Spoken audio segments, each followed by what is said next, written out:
Wara li l-medja żvelat li l-ħabib tal-Ministru tal-Edukazzjoni Justyne Caruana ingħata kuntratt ta' 5,000 euro fix-xahar fl-istess segretarjat tagħha, l-istess Ministru qed tevita li twieġeb jekk kinitx istess li approvat dan il-kuntratt.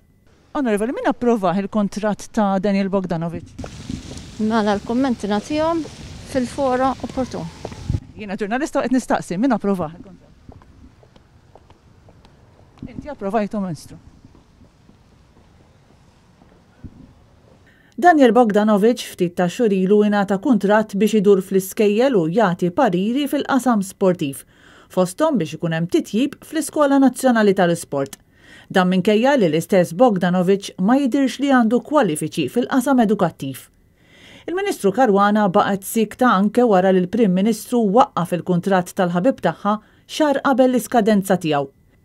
Iżda sal-lum ħadd ma refa' responsabilità politika ta' din l-azzjoni li ġibdet kritika minn kulħadd, inkluż mill-canvassers tal-Ministri Anton Refalo u Clint Camilleri.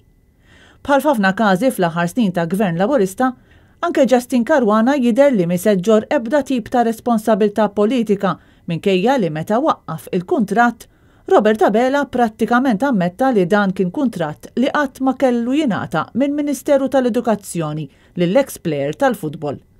Din l-azzjoni ġabet ukoll mewġa ta' kritika enormi mill-professjonisti fil-qasam edukattiv illi spjegaw kif dawn il-5,000 euro fix-xahar bla dubju li kienu jkunu ta' għajnuna akbar kieku ntefqu b'mod aktar għaqli.